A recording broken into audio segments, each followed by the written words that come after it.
قرآن ترتیلا، اور قرآن کو خوب ٹھہر ٹھہر کر پڑھو۔ قرآن مجید کو تجوید سے پڑھنا فرض عین ہے، اور تجوید سے نہ پڑھنے والا شخص گناہگار ہوگا۔ تجوید سے پڑھنا قرآن کو فرض عین ہے، اور تجوید سے نہ پڑھنے والا شخص گناہگار ہوگا۔ تو حدیث پاک میں آتا ہے قرآن مجید کو اپنی آوازوں سے مزین کرو، کیونکہ اچھی آواز قرآن مجید کے حسن کو دوبالا کر دیتی ہے۔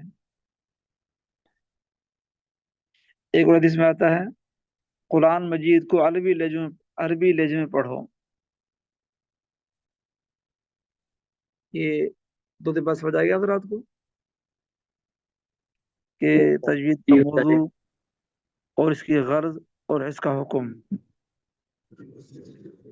جی سر تو جی قرآن پاک میں 29 حرف ہیں، جن میں سے کچھ حرف یہ مشکل ہیں، باقی سارے ہی آسان ہیں۔ تو ہم نے اب ان تجوید کو پڑھنا ہے، تو ان پر عملی مشق بھی کرنی ہے۔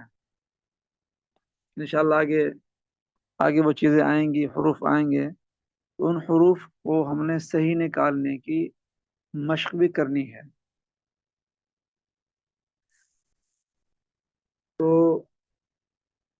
پہلا سوال کیا تھا؟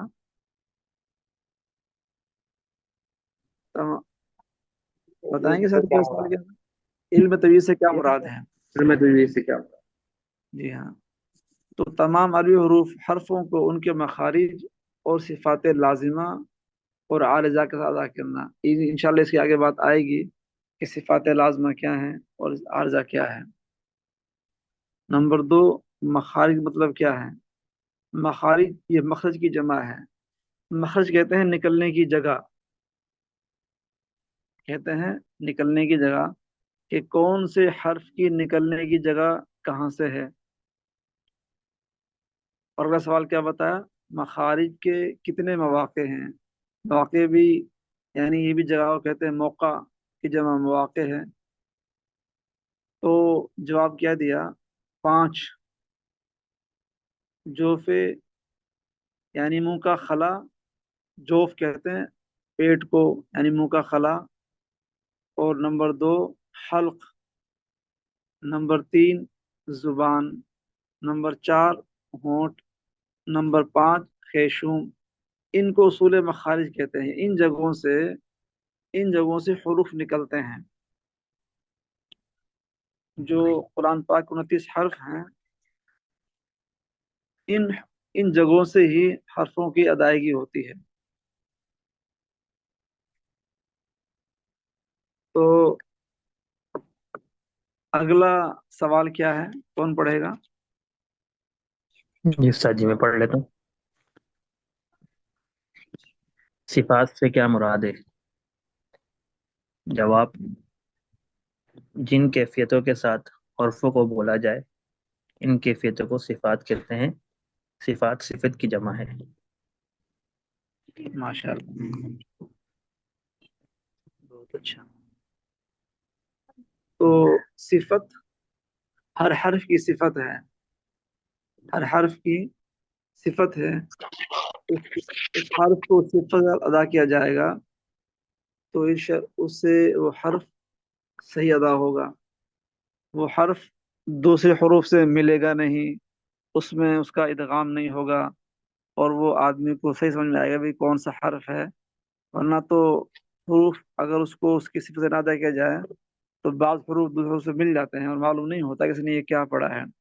پڑھنا سین ہوتا ہے، اس کو سا پڑ جاتا ہے، کیونکہ سین میں مثال دو، سین میں سیٹی کی آواز ہے اور سا میں سیٹی کی آواز نہیں ہے۔ صاد میں سیٹی کی آواز ہے اور سا میں سیٹی کی آواز نہیں ہے۔ تو اگر ان حروف کو اس صفت سے ادا کریں گے تو حرف کی ادائیگی صحیح ہوگی۔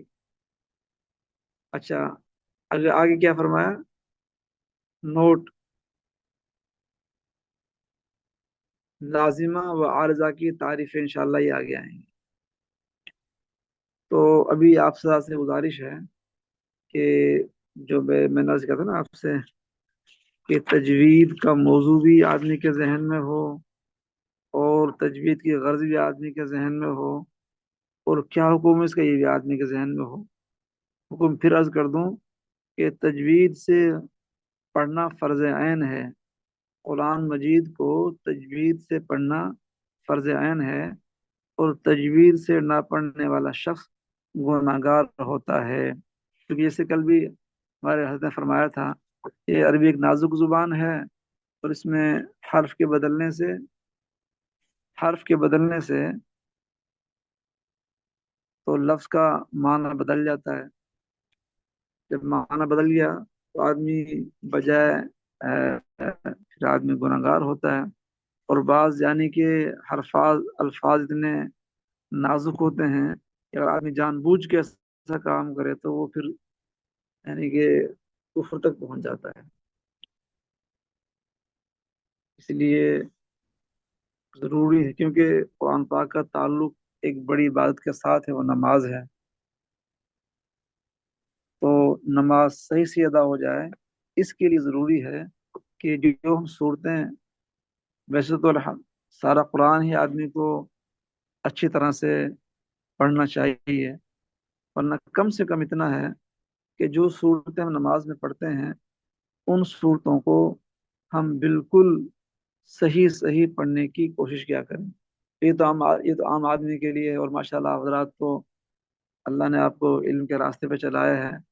ہماری نیت کوشش تو یہ ہو کہ انشاءاللہ ہم سارا قرآن ہی تجوید کے ساتھ انشاءاللہ اس کو پڑھیں گے، تو اس کی مشق کریں گے۔ آگے چلیں یا کافی ہے؟ اچھا جی ہاں، کون پڑھے گا؟ کوئی پڑھے ساتھی؟ یہ استاد جی میں پڑھ لوں۔ جی جی ہاں۔ عربی حروف۔ سوال: عربی زبان میں کتنے حروف ہیں؟ جواب: کل 29 حروف ہیں، جو مخارج کی ترتیب کے مطابق اس طرح ہیں: الف،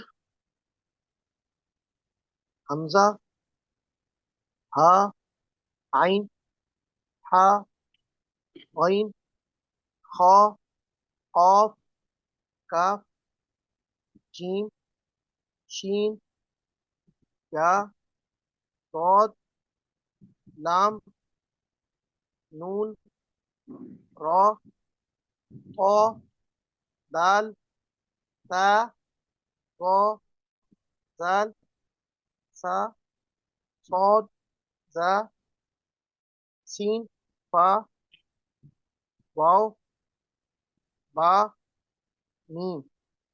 ماشاءاللہ، لگتا ہے ساتھی نے پہلے بھی محنت کی ہوئی ہے کہ وہ عین کو اور ہا کو پاک میں ماشاءاللہ فرق کر لیتے ہیں، بہت اچھی بات ہے۔ تو ان میں سے آپ دیکھیں گے کہ کچھ حروف تو پڑھنا بہت ہی آسان ہے، جیسے تا ہو گیا، اور دال ہو گیا، با ہو گیا، اور میم ہے، اور یہ لام ہے، اور یہ کاف ہے۔ اور کچھ حروف مشکل ہیں جن کو آدمی کو ادا کرنے کے لیے محنت کرنی پڑتی ہے، جیسے عین ہو گیا، اور ہا ہو گیا، اور خا، اور قاف، اور قا، اور غا، اور صاد، ٹھیک ہے نا جی؟ اور کچھ زیادہ جو مشکل حرف ہے وہ ضاد ہے، یہ بھی ادا ہو جاتا ہے، یہ مشکل نہیں ہے۔ تو جو پہلے حروف ہیں انہوں نے اس کے اندر وہ ترتیب نہیں بتائی کہ حروف حل کی، چلو خیر کوئی بات نہیں، آگے آئے گا۔ تو انہوں نے بتایا ہے کہ الف اور حمزہ اور ہا، عین اور ہا، یعنی کہ ان حروف کا مخرج ایک ہے۔ الف، حمزہ اور ہا، ان کے مخرج تقریباً اس میں یہ قریب قریب ہوں گے۔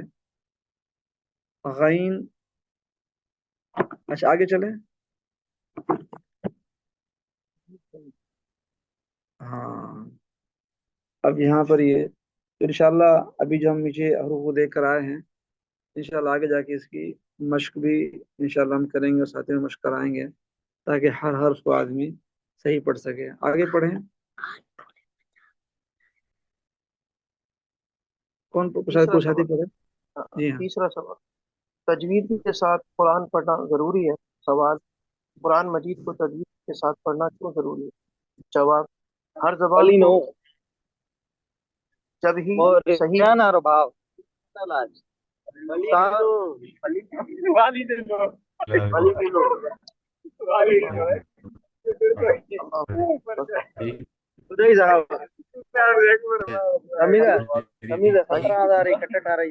بھائی عمر صاحب مائک بند کر لیں برائے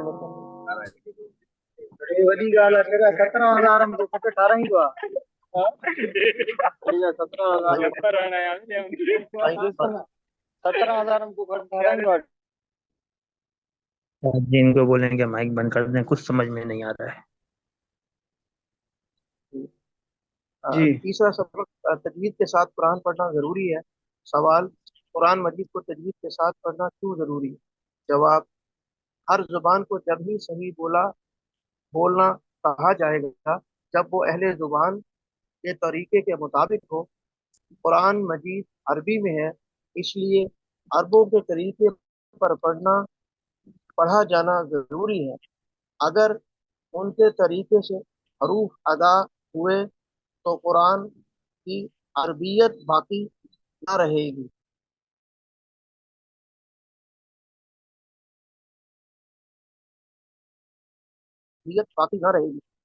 یا اللہ تعالیٰ کی مراد کے خلاف مطلب پیدا ہو جائے گا. مثلا قل هو اللہ احد، کہو وہ اللہ ایک ہے کی جگہ قل هو اللہ احد کھاؤ وہ اللہ ایک ہے. اسی طرح قلب دل، قلب کتا، نصر مدد، نصر گدھا، خلق پیدا کیا، حلق سر منڈا. یعنی حروف بگڑنے سے معانی بگڑ جاتے ہیں. لفظ معنی بگڑ جاتے ہیں. معنی بگڑ جاتے ہیں. معنی بگڑ جاتے ہیں. سوال، تجوید کی ضرورت کو قرآن سے ثابت کریں. جواب، فرمایا گیا وَرَتِّلِ الْقُرْآنَ تَرْتِیلًا، قرآن کو صاف صاف پڑھو. صاف پڑھنا یہی ہے کہ ہر حرف مخرج و صفات سے ادا ہو، ورنہ آواز ہرگز صاف نہ کہلائے گی بلکہ غیر عربی ہوگی. سوال، حدیث سے ثابت کریں. جواب، حدیث میں ہے ان اللہ یحب ان یقرأ القرآن کما انزل. ترجمہ، اللہ تعالیٰ کو یہی پسند ہے کہ قرآن جس طرح اترا اسی طرح پڑھا جائے. ماشاءاللہ. تو جتنی باتیں ہم نے آج پڑھی ہیں ان کا تکرار کیسے کریں گے، تو جوڑی دال بنا لیں اور کبھی چلتے پھرتے بھی اس موضوع کو اپنے ہم ذہن میں رکھیں، اس کو ذہن میں ہی دہرا لیں کہ اس کا غرض کیا ہے اور اس کا موضوع کیا ہے، اس کی ضرورت کیا ہے، تاکہ آدمی کو جو سبق پڑھا ہے یہ محفوظ رہے. تو ماشاء اللہ میرے خیال میں مولوی صاحب آ گئے ہیں، اگلے سبق کی تیاری کر لیں. السلام علیکم. وعلیکم السلام ورحمۃ اللہ. وعلیکم